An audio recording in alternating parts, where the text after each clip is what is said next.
नमस्कार. गोवन वार्ता live Facebook live अपडेटमध्ये मी किशोर नाईक गावकर आपलं स्वागत करतो.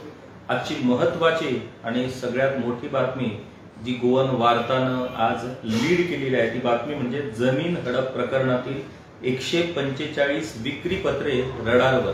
विक्रीपत्रे म्हणजे सेल डीड, जे बेकायदा जमीन विक्री प्रकरणाची चौकशी सध्या SIT कडून सुरू आहे. या SIT कडे संशयास्पद अशा पद्धतीनं जी प्रकरणं आढळून आलेली आहेत 145, त्या सगळ्या 145 प्रकरणांच्या सेल डीडचा तपास आता SIT करत आहे आणि या संबंधी त्यांनी या 145 सेल डीडची डिटेल्स सब रजिस्ट्रारकडे मागितली आहेत आणि सब रजिस्ट्रारकडून ही डिटेल्स मिळाल्यानंतर नेमकी या जमीन प्रकरणामागे कोण आहेत आणि कशा पद्धतीनं हा सगळा घोटाळा करण्यात आला यामागची सूत्रे, यामागची गुपिते उघड होणार आहेत. खूप महत्वाचा अशा पद्धतीचा हा निर्णय मुख्यमंत्री डॉक्टर प्रमोद सावंत यांनी घेतलेला आहे आणि मला वाटतं सगळ्यांनी त्यांच्या या निर्णयाचं स्वागत केलेलं आहे. कारण गोव्यात जमीन हा नेहमीच महत्वाचा आणि केंद्रबिंदू अशा पद्धतीचा विषय आहे. या जमीन व्यवहारात अनेक राजकारणी, अनेक उद्योजक, अनेकांचा या जमीन व्यवहारात संबंध आहे आणि जमीन व्यवहारातून झटपट श्रीमंत होता येतं असा मंत्र हा अनेकांच्या मनात एकदम पक्का झालेला आहे. त्यामुळे अशा पद्धतीच्या जमीन व्यवहारात अनेक जण गुंतलेले आहेत. त्याच्यात मग राजकीय नेते असतील, त्याच्यात मग सरकारी अधिकारी असतील आणि अनेक बाकीचे लोक या सगळ्या सूत्रामध्ये, या सगळ्या साखळीमध्ये गुंतलेली आहेत आणि त्याच्यातनच मोठ्या प्रमाणात राज्यात या अशा पद्धतीच्या जमीन व्यवहारांचा सपाटा सुरू आहे. आपल्याला जर गोव्याचं अस्तित्व राखून ठेवायचं असेल तर गोव्याची जमीन राखून ठेवणं खूप गरजेचं आहे आणि त्याच अनुषंगानं मुख्यमंत्री डॉक्टर प्रमोद सावंत यांनी अशा पद्धतीच्या या बेकायदा जमीन व्यवहाराची चौकशी करण्यासाठी जी SIT स्थापन केलेली आहे या निर्णयाचं राज्यभरातून स्वागत झालेलं आहे. अनेक विरोधक या SIT स्थापन करण्याच्या कृतीवरती टीका करतानाही आपल्याला दिसतात की SIT हा फक्त एक टाइमपास किंवा फक्त दाखवण्यासाठी हा प्रकार आहे, याच्यातनं काहीही साध्य होणार नाही अशी टीका विरोधकांकडून केली जाते. परंतु काही का असेना मुख्यमंत्र्यांनी हा निर्णय घेण्याचं धाडस दाखवलं, SIT स्थापन केली. अजून या SIT कडे जी प्रकरणं आलेली आहेत त्या प्रकरणाचा अजून सोक्षमोक्ष लागलेला नाही. त्यामुळे या तपासातून काहीच साध्य होणार नाही अशी टीका विरोधकांनी करणं ही योग्य नव्हे. जोपर्यंत या सगळ्या प्रकरणांचा निकाल लागत नाही तोपर्यंत मुख्यमंत्री डॉक्टर प्रमोद सावंत यांच्या या कृतीवरती आक्षेप घेणं किंवा यांच्या या कृतीवरती हरकत घेणं हे अजिबात मला वाटतं कुणीही मान्य करणार नाही. त्यामुळे सर्वसामान्य लोकांनी या त्यांच्या कृतीचं समर्थनच करणं गरजेचं आहे. कारण अशा पद्धतीचं धाडस हे पहिल्यांदाच त्यांनी दाखवलेलं आहे.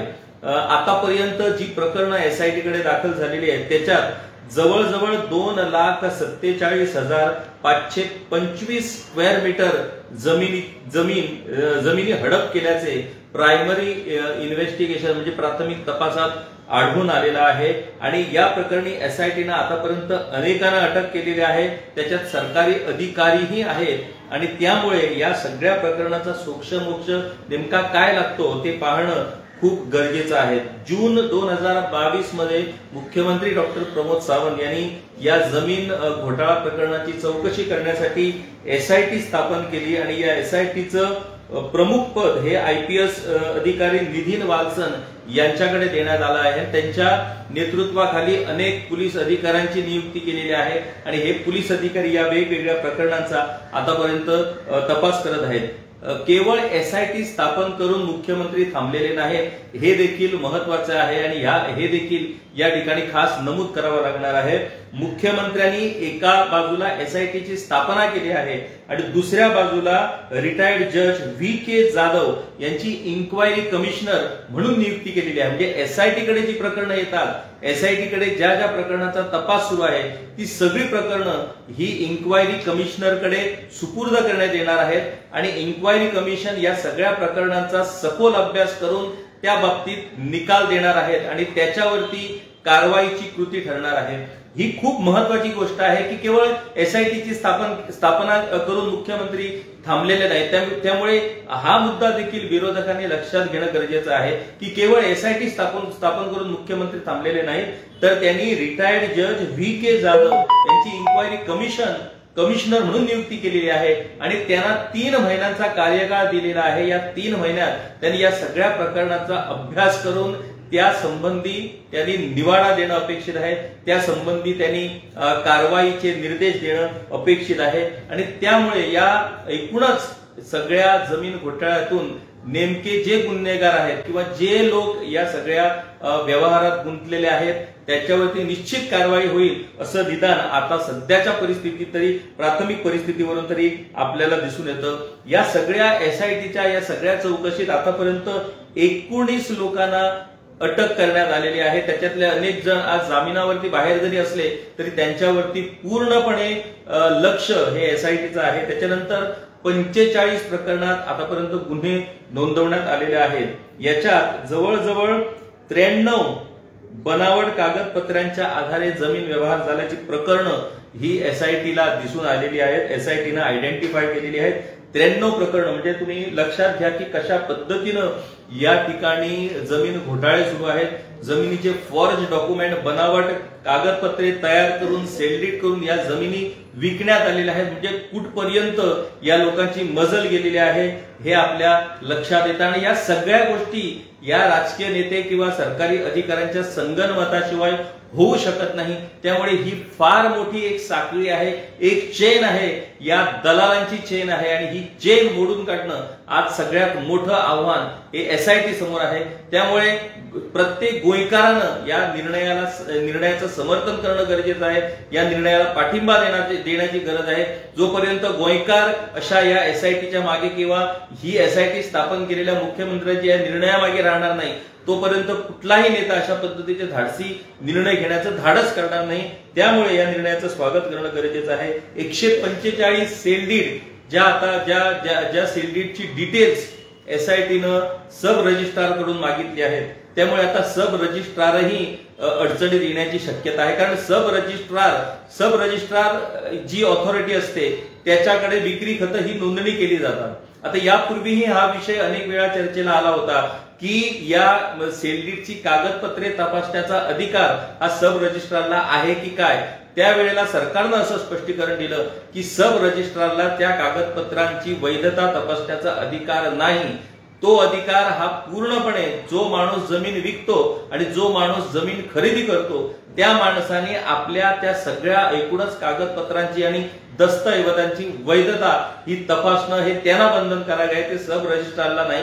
सब रजिस्ट्रारची जबाबदारी ही केवळ ही विक्री खतं नोंदणी करणं एवढीच असल्याचं या सगळ्या प्रश्नावरती सरकारनं विधानसभेत एका प्रश्नाला उत्तर देताना सांगितलं होतं। परंतु काही का असेना सब रजिस्ट्रारनं केवळ रजिस्टर करून चालत नाही, तर काही थोड्या प्रमाणात तरी कागदपत्रांची पडताळणी करणं हे सब रजिस्ट्रारचं कर्तव्य असतं।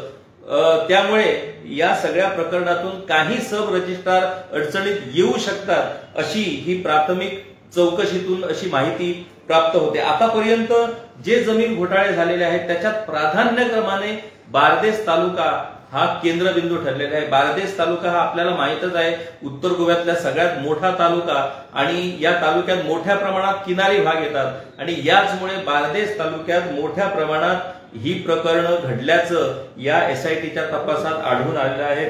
आणि त्या प्रकरणाचा जर तुम्हाला माहिती द्यायची झाली तर आसगाव पंचायत क्षेत्र जे आहे त्या पंचायत क्षेत्रात म्हणजे आसगाव पंचायत क्षेत्र हे शिवोली मतदारसंघात येतं आणि या एका आसगाव पंचायत क्षेत्रात 47 प्रकरणं या एसआयटीच्या तपासात आढळून आलेली आहे आणि त्याच्यात 1,60,250 स्क्वेअर मीटर जमीन ही अशा पद्धतीनं फॉर्ज डॉक्युमेंटच्या आधारे जमीन विकल्याची माहिती ही एसआयटी कडे मिळालेली आहे। त्याच्यानंतर कलंगूट पंचायत क्षेत्रात 10 जमिनींची विक्री झालेली आहे, त्याच्यात 21,600 स्क्वेअर मीटर। त्याच्यानंतर पर्रा जो मायकल लोबो यांचा गाव, या पर्रा गावात 15 जमीन विक्री प्रकरणं घडलेली आहेत, त्याच्यात 17,400 स्क्वेअर मीटर जमीन ही या घोटाळ्यात असल्याचं आढळून आलेले आहे. त्याच्यानंतर अंजुना या ठिकाणी 20 जमीन विक्री प्रकरणं घडलेली आहेत. त्याच्यात 46,425 स्क्वेअर मीटर जमीन ही या बनावट व्यवहारात गुंतलेली आहे. त्याच्यानंतर पियर्ण पंचायतमध्ये 1,850 स्क्वेअर मीटर जमीन ही या एकूणच संशयास्पद जमीन विक्री व्यवहारामध्ये गुंतलेली आहे. आणि अशा पद्धतीनं अन्य इतर प्रकरणं ही एसआयटीच्या हातात सापडलेली आहेत. तरी अजूनही जर एखाद्या नागरिकाला, जर एखाद्या गोयकाराला अशा पद्धतीची बेकायदा जमीन विक्री झालेली असल्याचा जर संशय असेल किंवा जर माहिती असेल तर त्यांनी ती ताबडतोब एसआयटी कडे देणं हे त्यांचं कर्तव्य आहे, त्यांचं काम आहे. कारण जोपर्यंत नागरिक म्हणून आम्ही या तपास संस्थेला सहकार्य करणार नाही तोपर्यंत तपास संस्था या सगळ्या प्रकरणाच्या मुळाशी जाऊ शकत नाही. हे आपलं प्रत्येकाचं कर्तव्य आहे की आपल्या अवतीभोवती जर अशा संशयास्पद व्यवहारांची जर माहिती आपल्याला मिळाली तर ही माहिती तुम्ही एसआयटी कडे देणं गरजेचं आहे आणि प्रत्येकानं ते करणं गरजेचं आहे. आतापर्यंत या सगळ्या प्रकरणात ज्या लोकांना अटक करण्यात आली त्याच्यात या सगळ्या प्रकरणाचा मुख्य सूत्रधार जो आहे त्याचं नाव आहे विक्रांत शेट्टी. त्याच्यानंतर मोहम्मद सुहेल उर्फ मायकल, पुरातत्व खात्याचे कर्मचारी धीरेश नाईक, शिवानंद मडकईकर यांच्यासह अल्ताफ सीए, सुनील कुमार, अंजुम शेख, अमृत Govekar, Noor Faizal Bhatkar, इस्टवन D'Souza, Mariano Gonsalves, palmyra Gonsalves, Ronnie Rodrigues, रॉयन्सन Rodrigues, राजकुमार मैथी, सेड्रिक फर्नांडिस, योगेश वजरकर, बांगलादेशचे माजी मामलेदार राहुल देसाई आणि संदीप अर्जुन वजरकर या संशयितांना आतापर्यंत अटक झालेली आहे. यापैकी अनेकांना जामीन जरी मिळाला असला तरी जामीन मिळाला म्हणून ते निर्दोष ठरत नाहीत, तर त्यांच्या सगळ्या त्या इन्व्हॉल्वमेंटचा तपास एसआयटी करणार आहे आणि त्याच्यानंतरच ठरणार आहे की हे लोक या सगळ्या प्रकरणात कितपत गुंतलेले आहेत आणि हे लोक या सगळ्या प्रकरणात किती जबाबदार आहेत. तर अशा पद्धतीनं या एसआयटीचं काम सध्या जोरात सुरू आहे आणि या एसआयटी आणि इन्क्वायरी कमिशनमुळे आज कुठेतरी गोयकारांना एक दिलासा मिळालेला आहे की कुठेतरी या जमीन व्यवहारांच्या प्रकरणाची चौकशी, प्रामाणिकपणे चौकशी सुरू आहे. त्याच्यातनं आता काय निष्पन्न होईल याच्यासाठी आम्हाला थोडी कळ सोसावी लागणार आहे. कारण अद्यापपर्यंत जे इन्क्वायरी कमिशनर आहेत त्यांनी अद्यापपर्यंत आपलं काम सुरू केलेलं नाही. त्यांना पाटो या ठिकाणी स्पेसिस या बिल्डिंग मध्ये त्यांच्यासाठी कार्यालय स्थापन करण्याचं काम सुरू आहे. त्यांना जो लागणारा कर्मचारी वर्ग आहे तो कर्मचारी वर्गही त्यांना देणं अद्याप बाकी आहे. ज्या वेळेत ते या सगळ्या प्रकरणांचा ताबा घेतील आणि या सगळ्या प्रकरणावरती कायदेशीर अभ्यास करून निकाल देतील आणि त्या निकालातनच या सगळ्या गोव्यातल्या जमीन विक्री प्रकरणात कोण गुंतलेले आहेत, कोण हे दलाल आहेत जे या गोव्यातल्या जमिनी अशा पद्धतीनं खोटी बनावट पत्रे तयार करून परस्पर विकत आहेत, त्या सगळ्या लोकांचा भांडाफोड हा त्यानंतर होणार आहे. परंतु अशा पद्धतीनं एखाद्या चांगल्या गोष्टीला सुरुवात होणं हा देखील एक खूप चांगला निर्णय आहे आणि त्यामुळे डॉक्टर प्रमोद सावंत, मुख्यमंत्री गोवा राज्याचे, त्यांचं या निर्णयामुळे स्वागतच करावं लागणार आहे. त्यांच्या या निर्णयाचं कौतुकच करावं लागणार आहे. कारण आतापर्यंत या जमीन व्यवहारावरती अनेक राजकीय नेत्यांनी भाषणं केली, घोषणा केली, हे आपण बघितलेलं आहे. परंतु कुठल्याच राजकीय नेत्याने किंवा कुठल्याच मुख्यमंत्र्यांनी अशा पद्धतीनं एक एसआयटी स्थापन करून या सगळ्या प्रकरणांच्या चौकशीचा मार्ग मोकळा करण्याचा निर्णय कधीच घेतला नव्हता. तो निर्णय हा मुख्यमंत्री डॉक्टर प्रमोद सावंत यांनी घेतलेला आहे. आता आपल्याला पाहायचं आहे की या सगळ्या प्रकरणात आतापर्यंत एकही महनीय राजकीय नेता याच्यात गुंतलेला आपल्याला अद्यापपर्यंत पाहता आलं नाही, अद्यापपर्यंत सापडलेला नाही. याचा अर्थ यापुढे एखाद्या राजकीय नेत्याचा इन्व्हॉल्वमेंट या सगळ्या प्रकरणात असणार नाही अशी शक्यताही आपण वर्तवू शकत नाही. कारण कुठल्याही राजकीय नेत्याच्या आशीर्वादाशिवाय किंवा बड्या सरकारी अधिकाऱ्यांच्या आशीर्वादाशिवाय एवढ्या मोठ्या प्रमाणात कोट्यावधी रुपयांची उलाढाल असणारे हे घोटाळे होऊ शकत नाही. त्यामुळे मुख्य सूत्रधार हे जरी लपून बसले असले तरी एसआयटीच्या या पुढच्या तपासाअंती त्या मुख्य सूत्रधारांचाही भांडाफोड होणार अशी अपेक्षा आम्ही प्रत्येक गोयकार या सगळ्या प्रकरणातून ठेवून आहोत. या एसआयटीचं नेतृत्व करणारे आयपीएस अधिकारी नितीन वालसन हे आहेत आणि ते खूप चांगल्या पद्धतीनं या सगळ्या प्रकरणाचा तपास करत आहेत. तसंच त्यांच्याबरोबर जे बाकीचे अधिकारी आहेत पोलीस अधिकारी आहेत, तेही आपल्या परीनं या सगळ्या प्रकरणाच्या मुळाशी जाण्याचा प्रयत्न करत आहेत. या सगळ्या SITच्या टीमला आम्ही गोयकराच्या वतीनं या टीमला आम्ही पाठिंबा दर्शवतो आणि या टीमकडून आम्ही अपेक्षा ठेवतो की ते अशाच पद्धतीने या सगळ्या प्रकरणाचा प्रामाणिकपणे तपास करणार आहेत आणि या गोव्याच्या जमिनींची विक्री करणाऱ्या दलालांना ते उघडे पाडणार आहेत, जेणेकरून या गोव्याच्या जमिनी आपल्याला राखता येतील, या गोव्यातल्या जमिनींचं संरक्षण आपल्याला करता येतील. आणि महत्वाची गोष्ट म्हणजे या सगळ्या जमिनी, या सगळ्या प्रकरणात ज्या आढळून आलेल्या आहेत त्या जमिनी कुणाच्या आहेत, तर त्या जमिनी मूळ गोयकराच्या आहेत. जे मूळ गोयकार इथं त्यांची घरं, इथं त्यांच्या जमिनी आहेत, परंतु ते नोकरी व्यवसायानिमित्तानं परदेशात स्थायिक झालेले आहेत.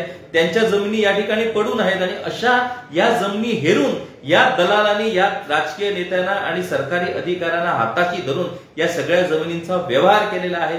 त्यामुळे आणखी या सगळ्या प्रकरणाला सिरियसनेस प्राप्त होतं की अशा पद्धतीनं नोकरी व्यवसायासाठी जे गोयकार गोव्याबाहेर गेलेले आहेत त्यांच्या जमिनीची अशी विक्री करणं योग्य आहे की काय, असाही प्रश्न या निमित्तानं उपस्थित होतो. परंतु आपण या SIT वरती आणि या इन्क्वायरी कमिशनर वरती विश्वास ठेवून प्रत्येक गोयकार वाट पाहत आहे की खऱ्या या सगळ्या दलालांना काय कारवाई होईल आणि खरोखरच या सगळ्या या SITची स्थापना, इन्क्वायरी कमिशन या सगळ्या कृतीतून खरोखरच जो हेतू आहे गोव्याच्या जमिनीचं संरक्षण करण्याचा, तो हेतू साध्य होणार का, या सगळ्या प्रश्नांची उत्तरं आपल्याला येणाऱ्या काळात मिळणार आहेत. अशा पद्धतीनंच महत्वाच्या विषयावरती आम्ही फेसबुक लाईव्ह अपडेटच्या माध्यमाने तुमच्यापर्यंत पोहोचत राहू. तोपर्यंत तुम्ही पाहत राहा गोवन वार्ता लाईव्ह, नातं गोव्याचं, देणं मराठीचं.